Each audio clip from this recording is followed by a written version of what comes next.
नमस्कार बच्चों, कैसे हैं आप लोग। आज हम लोग पढ़ेंगे बल तथा गति के नियम की अगली सीरीज, जिसमें हम लोग पहले देखेंगे जड़त्व तथा द्रव्यमान में क्या संबंध है। तो जड़त्व हम लोगों ने पढ़ा था कि किसी वस्तु पर जब बाह्य बल लगाया जाता है तो वस्तु अपनी मूल अवस्था को बनाए रखने के लिए उस बाह्य बल का विरोध करती है, जो जड़त्व कहलाता है। तो जड़त्व दो प्रकार के थे, गति और विराम को जड़त्व। तो उसी में आज कह रहा है कि जड़त्व और द्रव्यमान एक दूसरे से कैसे संबंधित हो सकते हैं या संबंधित हैं। तो जड़त्व है कि किसी वस्तु का जड़त्व उसका वह प्राकृतिक गुण होता है जो उसकी विराम अथवा गति की अवस्था में परिवर्तन का विरोध करता है। तो क्या है, किसी वस्तु का जड़त्व उस वस्तु का वह प्राकृतिक गुण होता है जो उसकी विराम अथवा गति की अवस्था में परिवर्तन का विरोध करता है।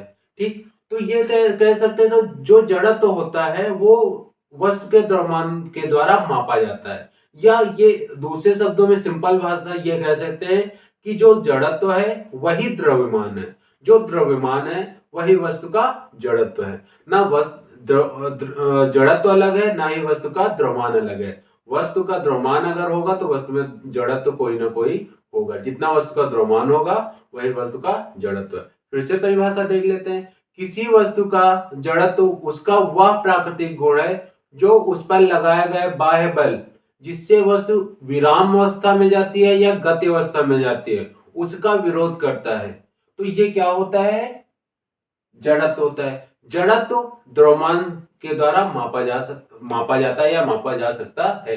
तो आज हम लोग अब देखेंगे न्यूटन का प्रथम नियम का स्पष्टीकरण। हम लोगों ने देख लिया था कि न्यूटन का प्रथम नियम का उपयोग हमारे दैनिक जीवन में कहां कहां पर होता है। तो आज हम लोग देखेंगे न्यूटन के द्वितीय नियम का स्पष्टीकरण और न्यूटन के द्वितीय नियम का उपयोग हमारे दैनिक जीवन में कहां कहां पर होता है। तो सर्वप्रथम पहले देख लेते हैं कि न्यूटन का द्वितीय नियम क्या है। तो न्यूटन का द्वितीय नियम ये है कि किसी एक निश्चित द्रव्यमान पर लगाया गया बल द्रव्यमान में उत्पन्न त्वरण ए के अनुक्रमानुपाती होता है। किसी वस्तु पर लगाया गया बाह्य बल, वस्तु का कोई ना कोई द्रव्यमान होगा तभी बाह्य बल लगाएगा, तो वस्तु में जो त्वरण उत्पन्न होगा वो बल के अनुक्रमानुपाती होता है। तो बल के अनुक्रमानुपाती F अनुक्रमानुपाती A, समीकरण 1 बना। फिर कह रहा है किसी पिंड में एक निश्चित त्वरण उत्पन्न करने के लिए जो बाह्य बल लगाया जाता है वो वस्तु के द्रव्यमान के अनुक्रमानुपाती होता है। तो F अनुक्रमानुपाती M। तो अब ले लेते हैं समीकरण 1 और समीकरण 2 से। हुआ समीकरण 2 से तो क्या हो जाएगा, F अनुक्रमानुपाती M इंटू ए। तो F बराबर K M इंटू ए, F बराबर M इंटू ए। के जहां पर क्या हो गया, के बराबर 1 हो गया और यहाँ पे अनुक्रमानुपाती की जगह के आया तो ये हो गया के इक्वल अनुक्रमानुपाती नियम। सीधा फार्मूला है, किसी वस्तु पर लगाया गया बल वस्तु के द्रव्यमान और वस्तु के द्रव्यमान और वस्तु पर उत्पन्न त्वरण के गुणनफल के बराबर होता है। तो इसका मात्रक देख लेते हैं। इसका मात्रक हमें पता है, द्रव्यमान का मात्रक क्या होता है, किलोग्राम। तो ये किग्रा, त्वरण का मात्रक मीटर प्रति सेकेंड स्क्वायर। एक मात्रक ये हो गया।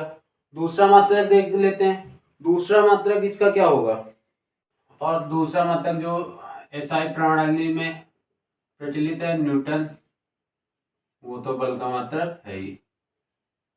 ठीक, तो हमें बल के मात्रक मिल गए और ठीक हो गया, यहां तक कोई दिक्कत। तो आगे देखते हैं कि ये हमारा कहां तक हमारे दैनिक जीवन में इसका संबंध होता है। तो सबसे पहले हम ये देख लेते हैं कि 1 किलोग्राम में 1 न्यूटन बराबर क्या होता है।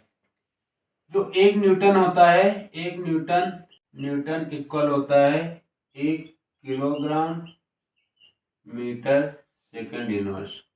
पद्धति में मात्रक होता है ग्राम सेंटीमीटर प्रति सेकंड या डाइन सेकंड, और एमकेएस पद्धति में होते हैं किलोग्राम मीटर प्रति सेकंड या न्यूटन सेकंड। ठीक, तो संवेग क्या होता है, वस्तु के द्रव्यमान तथा वेग का गुणनफल।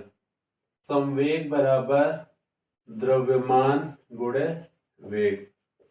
ठीक, तो परिभाषा देख लें। परिभाषा देख लेते हैं। वस्तु के